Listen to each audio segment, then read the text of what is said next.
All right, guys, here we go. Chapter 14. Let's find out where Smog's been. Chapter 14. Fire and Water. Now, if you wish, like the dwarves, to hear the news of Smog, you must go back again to the evening when he smashed the door and flew off in rage, 2 days before. The men of the lake town Esgaroth were mostly indoors, for the breeze was from the black east and chill, but a few were walking on the quays and watching, as they were fond of doing. The stars shine out from the smooth patches of the lake as they opened in the sky. From their town, the lonely mountain was mostly screened by the low hills at the far end of the lake, through a gap in which the running river came down from the north. Only its high peak could they see in clear weather, and they looked seldom at it, for it was ominous and drear even in the light of morning. Now it was lost and gone, blotted in the dark. Suddenly it flickered back to view. A brief glow touched it and faded. "Look," said one, "the lights again."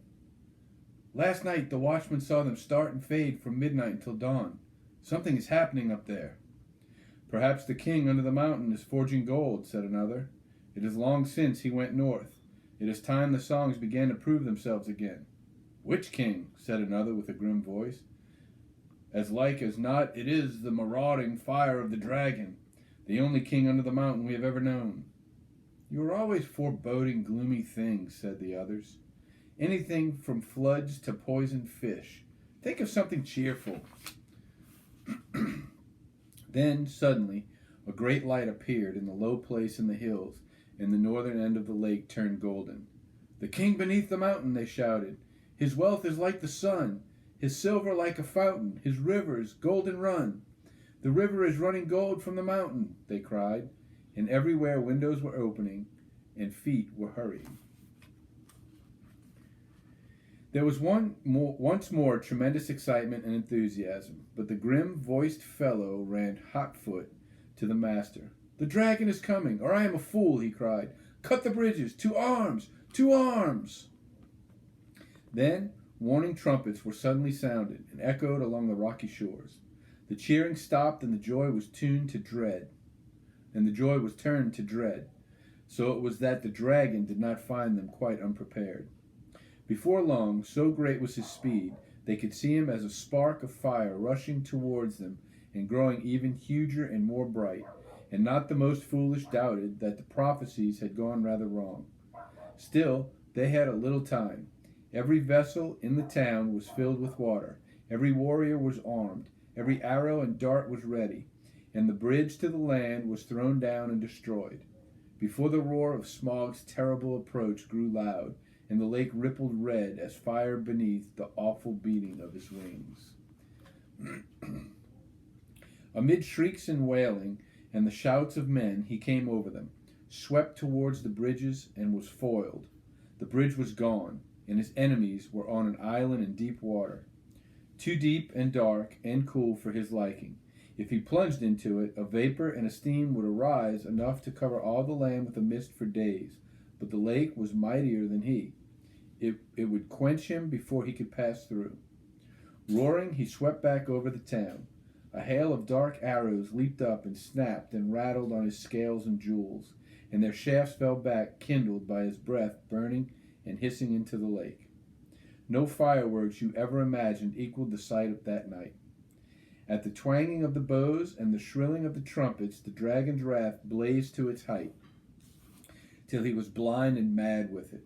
No one had dared to give battle to him for many an age, nor would they have dared now, if it had not been for the grim-voiced man, Bard was his name, who ran to and fro, cheering on the archers and urging the master to order them to fight to the last arrow.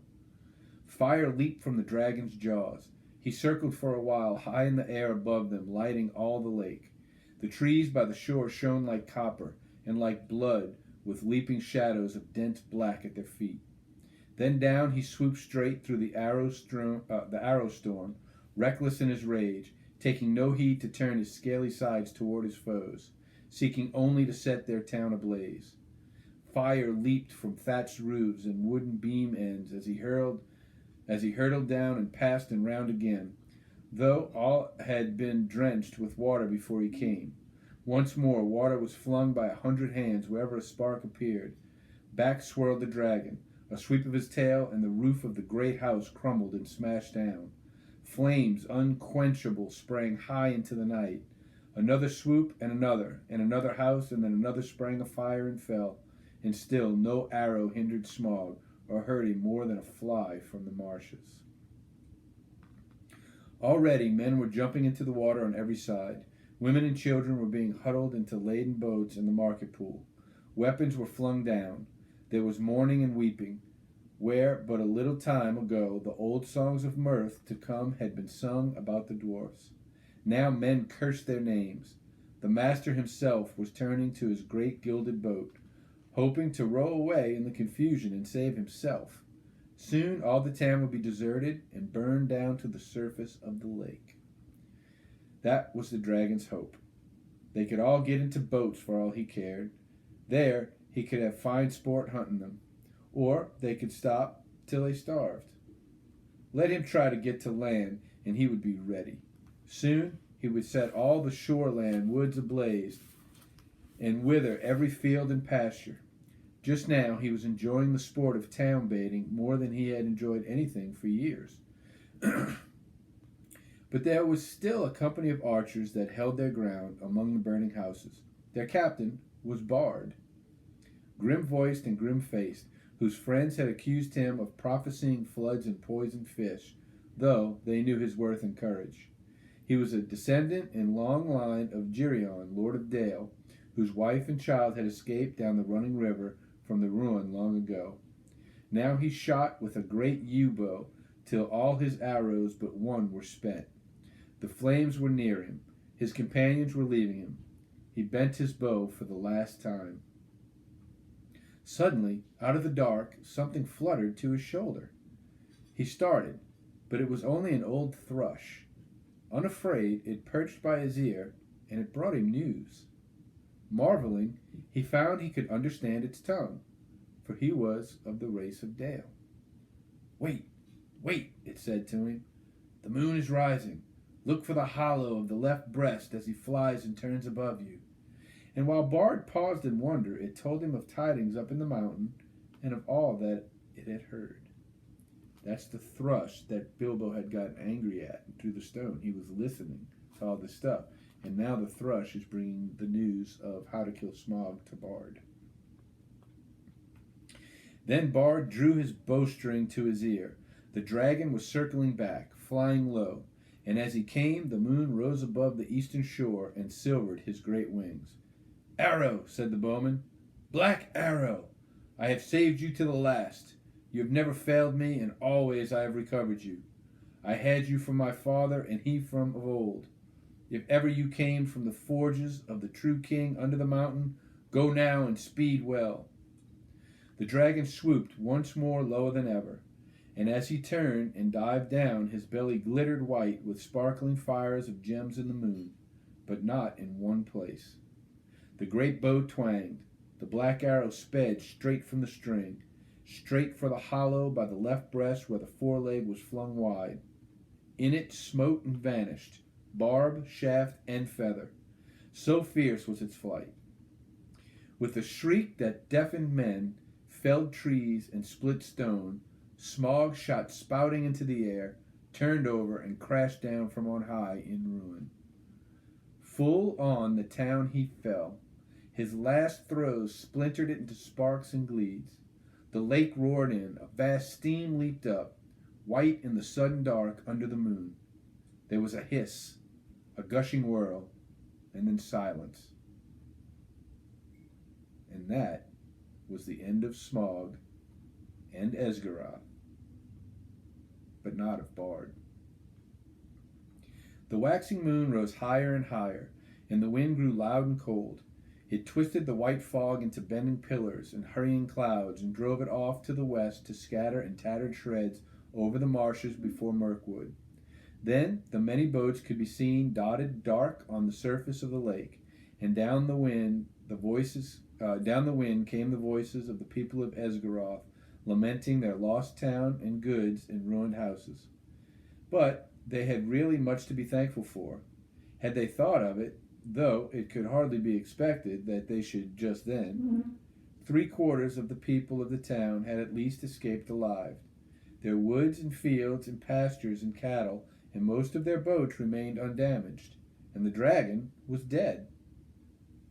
What that meant they had not yet realized. They gathered in mournful crowds upon the western shores, shivering in the cold wind, and their first complaints and anger were against the master, who had left the town so soon, while some were still willing to defend it. He may have a good head for business, especially his own business, some murmured, but he is no good when anything serious happens. And they praised the courage of Bard, and his last mighty shot.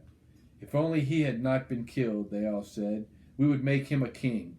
Bard the dragon shooter of the line of Geryon, alas, that he is lost. And in the very midst of their talk, a tall figure stepped from the shadows. He was drenched with water. His black hair hung wet over his face and shoulders, and a fierce light was in his eyes. Bard is not lost, he cried. He dived from Esgaroth when the enemy was slain. I am Bard of the line of Geryon. I am the slayer of the dragon. King Bard, they shouted, but the master ground his chattering teeth. Geryon was lord of Dale, not king of Esgaroth, he said. In the lake town we have always elected masters from among the old and wise, and have not endured the rule of mere fighting men. Let King Bard go back to his own kingdom. Dale is now freed by his valor, and nothing hinders his return. And any that wish can go with him, if they prefer the cold stones under the shadow of the mountain to the green shores of the lake. The wise will stay here and hope to rebuild our town, and enjoy again in time its peace and riches. We will have King Bard, the people near at hand shouted in reply. We have had enough of the old men and the money counters. And people further off took up the cry. Up the bowmen and down with money bags, till the clamor echoed along the shore. I am the last man to undervalue Bard the bowman, said the master wearily, for Bard now stood close beside him. He has tonight earned an eminent place in the roll of the benefactors of our town, and he is worthy of many imperishable songs. But why, O people? And here the master rose to his feet and spoke very loud and clear. Why do I get all your blame? For what fault am I to be deposed? Who aroused the dragon from his slumber, I might ask? Who obtained of us rich gifts and ample help, and led us to believe that old songs could come true? Who played on our soft hearts and our pleasant fancies? What sort of gold have they sent down the river to reward us? Dragonfire and ruin? From whom should we claim the recompense of our damage, and aid for our widows and orphans? As you see, the master had not got his position for nothing. The result of his words was that, for the moment, the people quite forgot their idea of a new king, and turned their angry thoughts towards Thorin and his company. Wild and bitter words were shouted from many sides, and some of those who had before sung the old songs loudest were now heard as loudly crying about the dwarves had stirred the dragon up against them deliberately. Fools, said Bard, why waste words and wrath on those unhappy creatures? Doubtless they perished first in fire before Smaug came to us.